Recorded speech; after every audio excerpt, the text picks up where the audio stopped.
사도행전 24장 10절부터 23절까지의 말씀 다 같이 합독하겠습니다. 시작. 총독이 바울에게 머리로 표시하여 말하라 하니 그가 대답하되 당신이 여러 해 전부터 이 민족의 재판장 된 것을 내가 알고 내 사건에 대하여 기꺼이 변명하나이다. 당신이 아실 수 있는 바와 같이 내가 예루살렘에 예배하러 올라간 지 열 이틀밖에 안 되었고 그들은 내가 성전에서 누구와 변론하는 것이나 회당 또는 시중에서 무리를 소동하게 하는 것을 보지 못하였으니 이제 나를 고발하는 모든 일에 대하여 그들이 능히 당신 앞에 내세울 것이 없나이다. 그러나 이것을 당신께 고백하리이다.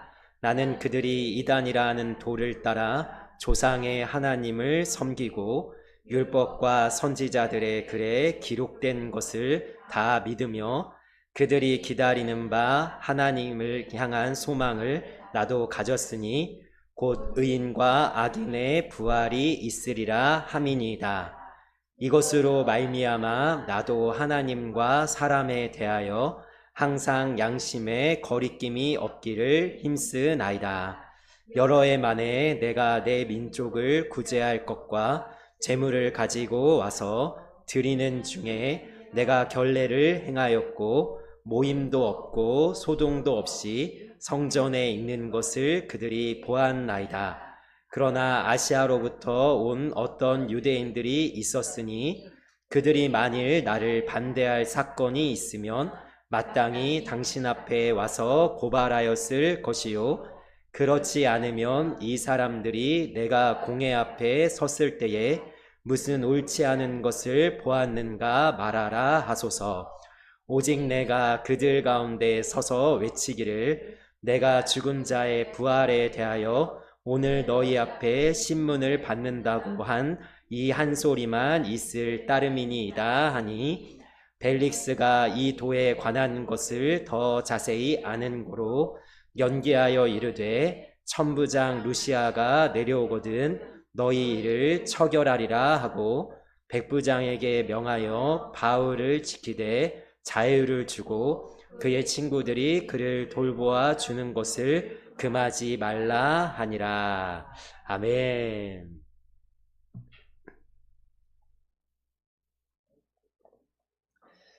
우리가 본문의 말씀을 지금 길게 읽었잖아요. 한 14절 정도 되는 10절부터 23절까지의 말씀을 지금 읽었는데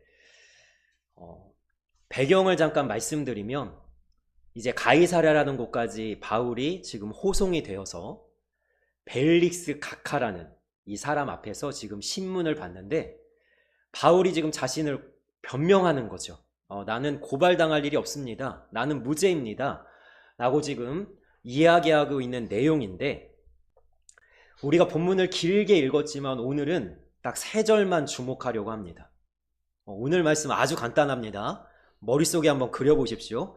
자, 15절에 바울은 소망을 가졌습니다. 그래서 바울은 3가지를 합니다. 뭘 하냐면 14절에 하나님을 섬기고 그리고 다 믿으며 그리고 16절에 힘쓰나이다. 이 동사 3개를 우리가 주목하려고 해요. 자, 오늘 말씀은 어떻다고요? 자, 바울은 소망을 가졌습니다. 그래서 3가지를 해요. 첫 번째, 하나님을 섬기고, 두 번째, 다 믿으며, 세 번째, 힘쓰나이다. 간단하죠? 네. 자, 그러면 바울뿐만 아니라 우리에겐 어떤 소망이 있습니까? 오늘 말씀 한번 읽어볼까요? 자, 15절 말씀 읽겠습니다. 15절 시작. 그들이 기다리는 바 하나님께 향한 소망을 나도 가졌으니 곧 의인과 악인의 부활이 있으리라 함이니이다. 아멘. 자, 바울은 무엇을 소망하고 있죠? 부활을 소망하고 있습니다. 부활을 소망하고 계십니까? 지난주에 제가 말씀을 마칠 때에 우리에게 두 가지의 소망이 있다는 말씀을 드렸습니다. 제가 그것을 이렇게 2분 14초 정도의 영상으로 이렇게 같이 좀 다시 한번 볼까 이런 생각도 했지만 제가 그냥 말로 설명을 해드릴게요. 두 가지는 뭐냐면 제가 왕과 사는 남자라는 영화를 봤다고 이야기했고 그 다음에 거기에 등장하는 어뭉도라는 실존 인물이죠. 이 어뭉도라는 사람이 분명히 단종의 시체를 거두는 사람은 삼족을 멸하리라 라는 이 수양대군의 엄청난 엄포에도 불구하고 이 어몽도가 그 단종의 시신을 거두어다가 잘 장사 지내고 자기는 도망을 가요. 아마 혹독한 삶을 살았을 거예요. 수양대군에 들킬까봐. 근데 이 어몽도는요 241년 만에 단종이 복직이 되고 왕으로 이제 복직이 되고 그 다음에 이 어몽도도 충신으로 이제 추앙이 되어집니다. 그래서 우리가 기억을 하고 있는 거죠. 자, 어몽도가 너는 이걸 잘했다. 너 정말 옳은 일을 했다라고 인정받기까지 몇 년이 걸렸어요? 241년. 그러나 우리는 바로 인정받아요. 우리는 사실 241년 걸릴 필요가 없어요. 우리가 죽는 그 순간 우리는 어디에 가 있냐면 천국에 가 있습니다. 그 천국에서 하나님께서 우리에게 잘한 일, 우리가 정말 하나님을 향해서 섬기고 애쓴 일, 힘쓴 일을 하나님께서 갚아주실 거예요. 언제 갚아주신다고요? 바로 갚아주세요, 바로. 자, 그리고 또 하나 우리에게 소망은 뭐냐면 우리에게 있는 잘못이나 실수나 우리가 지은 죄는 하나도 기억하지 않으십니다. 왜 기억하지 않으실까요? 예수님께서 십자가에 이미 다 짊어지고 가셨기 때문에 그거는 하나도 기억하지 않으시고 뭐만 기억하시냐? 잘한 것만 기억하세요. 제가 그러면서 지난주에 이렇게 말씀을 드렸습니다. 이거 남는 장사죠? 자, 우리에게 소망은 뭐냐면 하나님께서 내가 하나님을 섬기고 힘쓴 모든 일을 바로 갚아주신다. 첫 번째. 두 번째는 나의 잘못한 것은 하나도 정산하지 않으시고 오직 내가 하나님을 위해서 잘한 일들만 기억하셔서 생명의 면류관으로 하늘의 보화로 귀한 천국의 상급으로 우리에게 갚아주신다. 여러분, 이게 우리에게 소망입니다. 바울이 부활을 소망한다는 게 바로 이 얘기예요. 나는 이 삶이 이렇게 끝나지 않는 것을 믿는다. 이렇게 감옥에 들어가서 너희들에게 신문을 받고 고발당하고 심지어 내가 로마에 가서 순교를 당할지라도 내 인생은 이것으로 끝나지 않는다. 나는 부활할 것이다. 나는 천국에 있을 것이다. 하나님께서 생명의 면류관으로 나에게 갚아주실 것이다. 이 소망 때문에 바울은 지금 섬기고 믿으며 힘쓰고 있는 거죠. 자, 그래서 바울이 하고 있는 이 삶을 한번 봅시다. 21절 말씀 같이 읽겠습니다. 시작. 오직 내가 그들 가운데 서서 외치기를 내가 죽은 자의 부활에 대하여 오늘 너희 앞에 신문을 받는다고 한 이 한 소리만 있을 따름이니이다 하니 아멘. 그럼 바울에게는요 하나의 목소리밖에 없어요. 바울을 건들거나 바울에게 말을 시키거나 바울에게 뭔가 입을 열어서 한마디라도 해라 그러면 바울의 입에서 나오는 것은 오직 하나, 예수님이 부활했다. 이게 바울의 유일한 소망이기 때문에. 조금 더 덧붙이자면 바울이 하는 이야기는 뭐냐면 이겁니다. 예수님이 부활했다. 예수님을 믿는 우리 누구라도 부활할 것이다. 이 하나밖에 없어요, 바울은.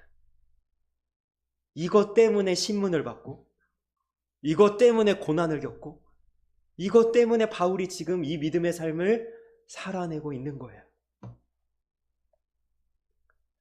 우리 성도님들에게 이 소망을 가졌다는 게 마음 깊숙하게 공감이 되고, 그래, 맞아, 나도 소망을 가졌지 라고 해야 오늘 이제 우리가 나누는 첫 번째, 두 번째, 세 번째가 우리에게 의미가 있어요. 여러분, 소망이 있으십니까? 우리의 소망은 오직 주님밖에 없는 줄 믿습니다. 하나님 안에서 우리는 소망을 갖는 거예요. 이 세상에는 소망할 것이 없습니다. 소망해봤자 쉬 사라질 것들 뿐이에요. 그러나 우리의 소망은 저 하늘에 있고 천국에 있고 주님 다시 오실 날에 있기 때문에 우리 그 소망을 굳건하게 가지고 이 믿음의 걸음을 담대하게 걸어나가길 주님의 이름으로 축복합니다. 아멘. 자, 이 소망을 가졌기에 바울이 하는 첫 번째, 자, 14절 말씀 같이 읽겠습니다. 시작. 그러나 이것을 당신께 고백하리이다. 나는 그들이 이단이라 하는 도를 따라 조상의 하나님을 섬기고. 아멘. 바울은요, 하나님을 섬깁니다. 너무 당연한 얘기죠. 우리도 하나님을 섬기잖아요. 자, 바울이 하나님을 섬기기 때문에 바울은요, 총독 앞에 서도, 천부장과 백부장 앞에 있어도, 로마 군인들한테 끌려가도, 유대인들이 돌을 던져가면서 자기를 쫓아다녀도 두려워하지 않습니다. 자기는 사람을 섬기는 것이 아니라 오직 누구를 섬기기 때문에? 하나님을 섬기기 때문에. 저는 이 말씀을 준비하면서 우리 성도님들에게 질문을 던지고 싶습니다. 하나님을 섬기십니까? 왜 아멘을 안 하세요?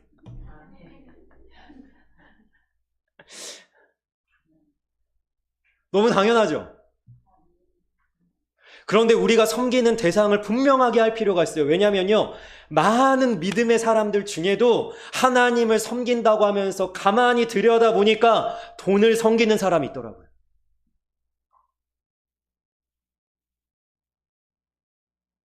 나는 하나님을 섬긴대요. 그것이 당연하대요. 나는 하나님을 예배한대요. 나는 하나님을 믿는대요. 그런데 가만히 들여다보니까 사람을 섬기고 있더라고요. 제가 아는 어떤 교회에 목사님이 은퇴를 하셨습니다. 그 전까지, 그 목사님이 은퇴하기 전까지는 그 교회에 다니는 성도님이 열심히 전도도 했어요. 우리 교회 오라고, 같이 예배 드리자고 막 이렇게 이야기를 했는데, 목사님이 은퇴하고 나서 이제 조금 젊은 목사님이 오셨겠죠. 새로운 목사님이 오시고 나서 놀라운 건 뭐냐면 그 성도님이 예배를 드리러 가지 않는 거예요. 그래서 뭐라고 얘기하냐면, 나는 예전에 목사님이 좋았다. 그리고 교회를 안 가요. 놀랍지 않습니까? 그렇게 열심히 예배를 했어요. 어떻게 주일에 무슨 일이 있어도 일부 예배만은 드리고 신앙생활을 열심히 한다고 생각했는데 결국엔 이분이 섬기는 건 하나님이 아니라 사람이었던 거죠. 우리는 우리 자신을 한번 점검해 볼 필요가 있어요. 나는 정말 하나님을 섬기고 있는가? 나의 섬김의 대상이 정말로 하나님인가? 혹시 사람 때문에 내가 무너지거나, 내가 돈 때문에 내가 이 신앙을 포기하거나, 내가 누군가로 인해서 이 믿음이 흔들리고 있다면, 여러분, 나는 하나님을 섬기지만 하나님도 섬기고 있는 거겠죠. 하나님만 섬겨야 되는데 분명히 우리가 누굴 섬기고 있는지 그 대상을 내가 점검할 필요가 있어요. 하나님을 섬기며. 저는 우리 성도님들에게 권면하며 축복합니다. 이 바울처럼 내 섬김의 대상이 하나님만 되기를 축복합니다. 여러분, 내가 하나님만 섬깁니다. 나는 하나님만 따릅니다. 고백할 수 있는 우리 모두가 되기를 주님의 이름으로 축복합니다. 아멘. 여러분, 바울은 소망을 가졌기에 하나님을 섬깁니다. 자, 두 번째, 바울은 뭘 하냐면, 자, 14절 뒤에 있는 말씀입니다. 같이 읽겠습니다. 시작. 율법과 선지자들의 기록에 기록된 것을 다 믿으며. 아멘. 바울은 소망을 가졌기에 믿는데 여기서 중요한 단어가 있어요. 바울이 무엇을 믿는가? 어떻게 믿는가? 기록된 것을 다 믿습니다.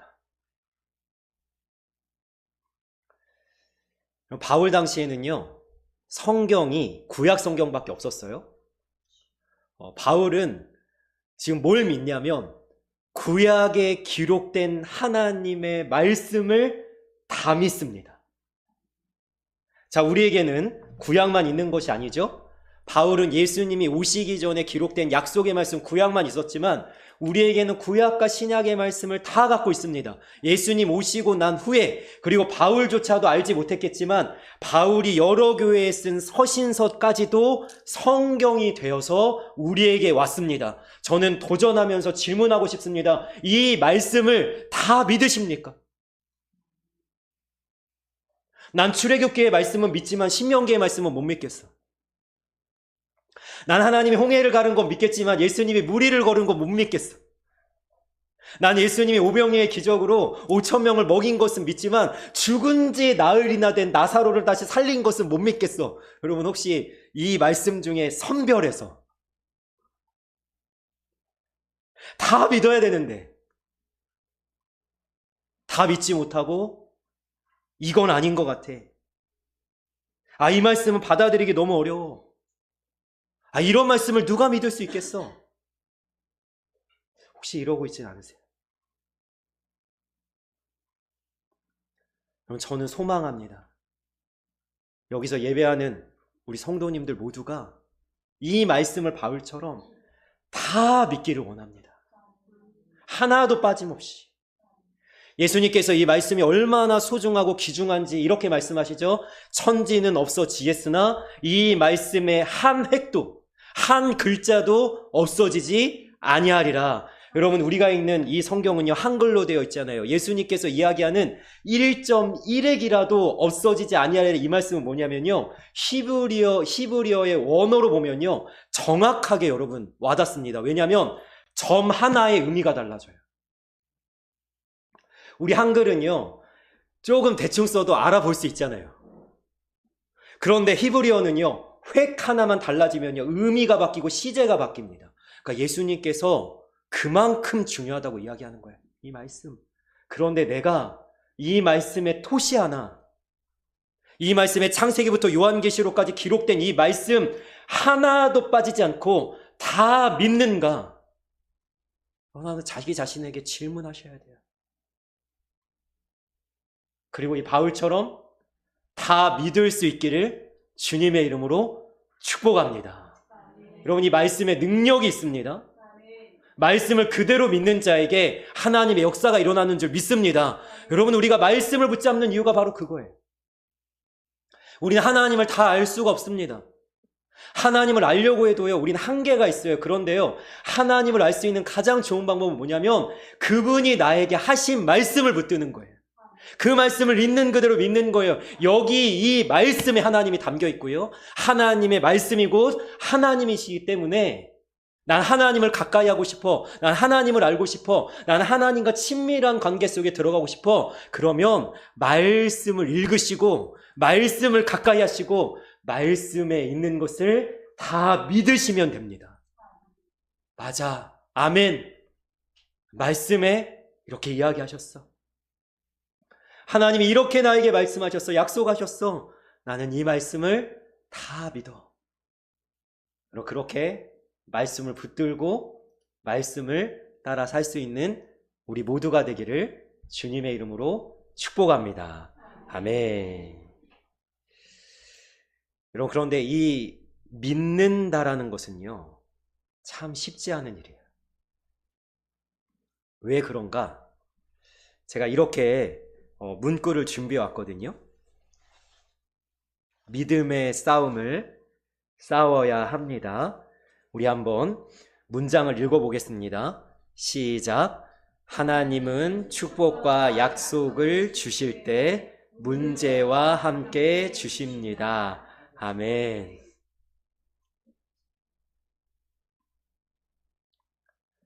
이게 무슨 얘기인가라고 생각이 된다면 요즘에 우리가 함께 매일 성경으로 묵상을 나누고 있는 야곱을 한번 생각해 보세요. 창세기 28장 15절에 야곱이 외삼촌 라반의 집이 있는 하란에까지 가고 있을 때 약 800km입니다. 굉장히 오랜 시간 걸렸을 거예요.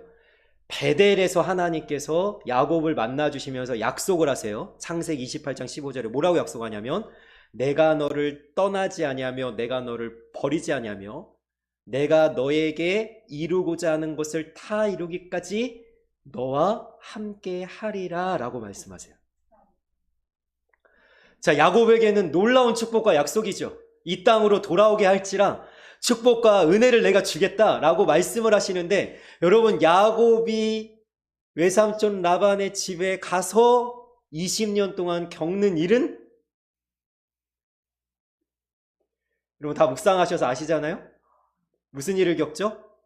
라헬 사랑하는 여인 하나 얻기 위해서 14년을 고생하고 그 다음에 지금은 또 뭐 하고 있어요?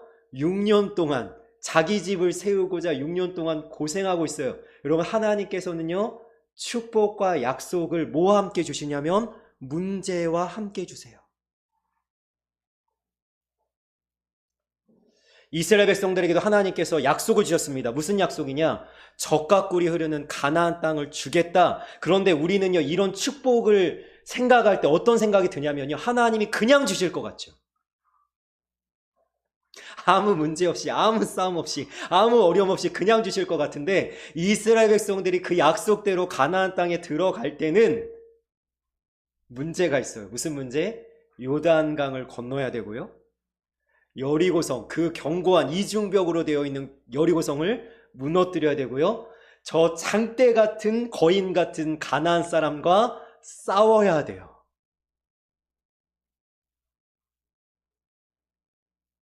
제가 왜 이야기를 하냐면 하나님이 정말로 우리에게 축복과 약속을 문제와 함께 주신다면 여러분 많은 사람들이 어떤 얕은 신앙을 갖고 있냐면 이런 신앙을 갖고 있어요. 문제만 조금만 생기면 그만두는 거예요. 그런데 믿음이 좀 있는 사람은 어떻게 되냐? 이 문제 안에 뭐가 담겨져 있어요? 하나님의 축복이 담겨 있어요. 포장지가 문제예요. 그런데 뜯으면 뭐예요? 가장 귀한 축복이 있는 거예요. 그러니까요, 믿음이 좀 있는 사람은 어떻게 하냐면 이 문제 속에 하나님의 은혜를 누리기 위해서 문제를 돌파해 나가기 시작해요. 제가 어제 새벽에 악몽을 꿨습니다. 오전 내내 예배 전까지 제 머릿속을 막 헤집고 있어요. 이 악몽이. 제가 그 악몽의 내용은 말씀드릴 수 없는데 머릿속을 계속 헤집고 있는데요. 제가 오늘 말씀을 떠올렸어요. 왜 이 꿈을 꾸게 했지? 왜 이 악몽 때문에 내가 이 예배 전까지 방해를 받아야 되지? 그러다가 내가 말씀을 적용했어요. 어떤 적용? 오늘 은혜를 엄청나게 주시려나 보다. 오늘 예배 가운데 하나님께서 엄청나게 임재하셔서 역사하려나 보다. 그래서 예배를 방해하는구나. 이렇게 생각하고 제가 다시 힘을 내면서 마음속으로 찬양을 부르면서 하나님 오늘 하나님 앞에 최고의 예배를 드리겠습니다. 오히려 우리에게 왜 믿음이 필요한지 아세요?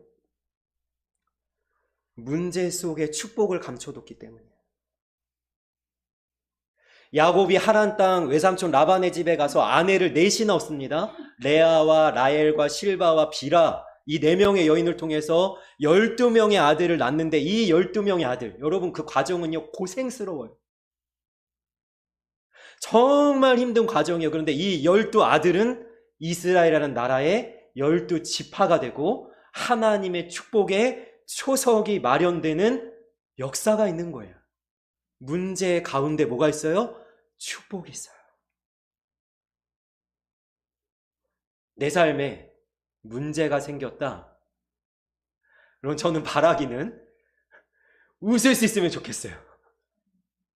너희들이 환난을 당하거든 기뻐할지라. 야고보서에서 이야기하잖아요. 여러분 어떻게 기뻐합니까? 거기 이면에 동전의 양면처럼 문제 이면에 뭐가 감춰져 있으니까? 하나님의 축복이 감춰져 있으니까.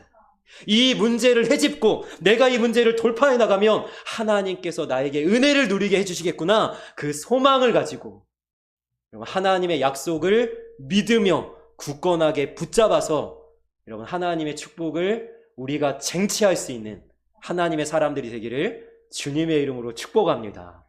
아멘. 자, 바울은 이제 세 번째로 힘씁니다. 자, 우리 16절 말씀 같이 읽겠습니다. 시작. 이것으로 말미암아 나도 하나님과 사람에 대하여 항상 양심에 거리낌이 없기를 힘쓰나이다. 아멘. 여러분, 이 바울이 소망을 가졌기에 힘쓰는데 여러분 이 표현이 어떻게 느껴지세요? 힘쓰나이다. 저는 어떻게 느껴졌냐면 이렇게 느껴졌습니다. 왜 힘쓰는가? 제가 두 문장을 준비해 봤습니다. 왜 힘쓰는가? 그럼 한번 읽어볼까요? 시작. 잘 안 되기 때문입니다. 쉽지 않기 때문입니다. 바울이 그렇게 힘쓸 이유가 뭐가 있을까요? 우리가 말씀을 다 믿으려고 힘쓰는 이유가 뭐가 있을까요? 잘 안 되기 때문이에요.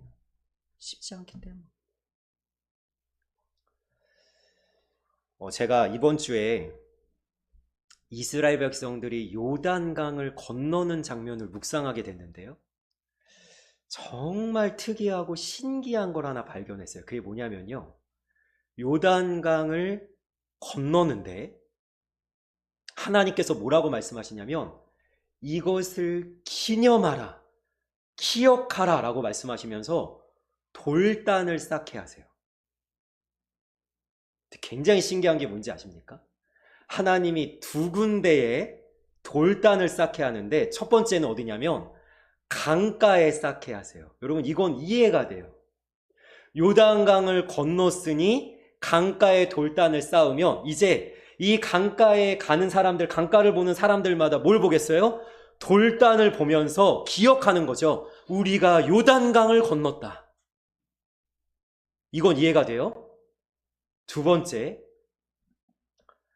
하나님이 요단강 한가운데다가 돌단을 쌓으라고 하세요.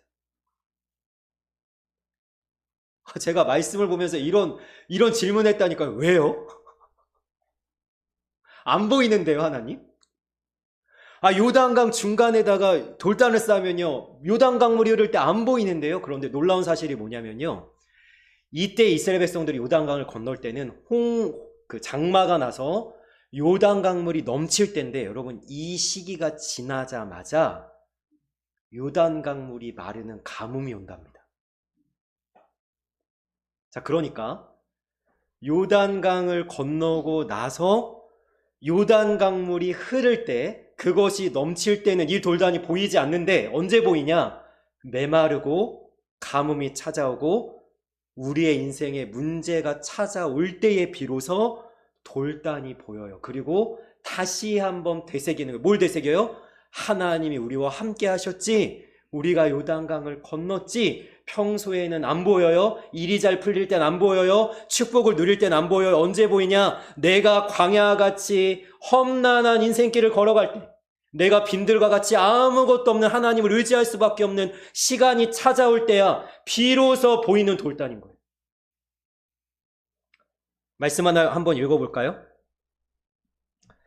여호수아 4장 9절 말씀 같이 읽습니다. 시작. 여호수아가 또 요단 가운데 곧 언약궤를 맨 제사장들의 발이 선 곳에 돌 12를 세웠더니 오늘까지 거기에 있더라. 아멘. 제가 이 말씀을 묵상하다가 무릎을 탁 쳤어요. 어떤 무릎을 쳤냐? 제가 돌단을 쌓고 있는 거예요. 요단강물 한복판에. 어떻게? 피켓 전도를 하면서 아무도 관심이 없어요. 잘 보지도 않아요. 그런데 이런 마음이 드는 거예요. 언젠가 저 지나가는 사람 중에 자기 인생에 가뭄이 찾아오고 문제가 찾아오고 요단 강물이 말라지는 그 순간이 찾아올 때 이 돌단이 생각날 수 있겠다. 아, 그때를 위해서 피켓을 들고 있는 거구나. 난 요단 강물 한복판에 있는 돌단을 쌓은 사람이구나. 여러분, 팝콘을 전도할 때 우리 성도님도 같이 하시지만 여러분, 사람들이 그냥 받아갑니다. 아직 우리 교회에 잘 오지 않아요. 예수님을 잘 믿는지 잘 모르겠어요. 그런데 그들의 인생에 어떤 어려움이 부딪힐 때 어느 순간 예수님 믿고 복 받으세요라는 이 단 하나의 문장이, 이 티슈 앞에 있는 이 말씀의 한 구절이 하나님은 사랑이십니다라는 이 하나의 어떤 하나님의 어떤 그 은혜가 떠오른다면, 맞아. 지금은 사람들이 다 평안하니까 별 문제가 없으니까 굳이 예수님 믿어야 될 마음이 안 생기니까 그냥 저렇게 흘러가지만 어느 날, 그리고 또 하나 떠오른 것이 뭐냐면 내가 가득 차 있을 때는 주님이 안 보이는구나. 그냥 내가 하나님 아닌 다른 것들로 그냥 충만해가지고 하나님 없어도 괜찮구나, 하나님한테 기도하지 않아도 별일 안 생기는구나, 하나님 말씀 안 붙들어도 그냥 살만하구나 생각할 때는 주님이 드러나질 않는 거예요. 그래서 우리가 무엇을 힘써야 되냐면 나를 비우기를 힘써야 돼요. 요단 강물이 메마를 때 돌단이 비로소 보여진 것 같이 내가 비워질 때 비로소 내 안에 주님이 드러나기 시작하는 거예요. 그래서 우리의 인생에는 늘 이런 고백이 있어야 돼요. 주님 없이 살 수 없습니다. 나는 지금 메말랐습니다, 주님. 나는 지금 주님이 필요합니다. 주님 없이는 한 걸음도 내디딜 수가 없습니다. 한순간도 숨쉬고 살 수가 없습니다. 주님 도와주옵소서. 그래서 나를 비우고 내 안에 있는 돌단 대신 주님을 자꾸만 끌어올려서 그걸 힘써야 돼요, 우리가. 내가 비워질 때 주님이 나타나고 드러나게 되는 겁니다. 바울은 이것을 힘쓴 거예요. 나는 날마다 죽노라. 나는 나를 쳐 복종케 한다. 내가 그리스도와 함께 십자가에 못 박혔나니. 여러분, 우리가 힘써야 될 것이 바로 그겁니다. 내 안에 주님이라는 돌단이 있어요. 그 주님만이 우뚝 솟아서 주님만이 증거되고 나타나고 보여줄 수 있도록 우리가 나 자신을 자꾸만 죽이고 부인하고 비워내는 그러한 믿음의 삶을 우리가 살아낼 수 있기를 주님의 이름으로 축복합니다. 오늘 말씀을 정리해 보겠습니다. 우리에게는 소망이 있습니다. 그래서 첫 번째, 우리는 소망을 가졌기에 하나님을 섬깁니다. 두 번째, 우리는 소망을 가졌기에 하나님의 말씀을 다 믿으면서 삽니다. 세 번째, 우리는 소망을 가졌기에 날마다 나를 비우고 내 안에 주님이 드러나기를 힘씁니다. 이런 믿음의 삶을 살아서 주님 안에 우리에게 주신 축복과 약속을 날마다 이루며 살아감으로 말미암아 하나님의 은혜를 듬뿍 누리며 사는 하나님의 은혜의 사람 되시기를 주님의 이름으로 소망하며 축복합니다. 아멘. 기도하겠습니다.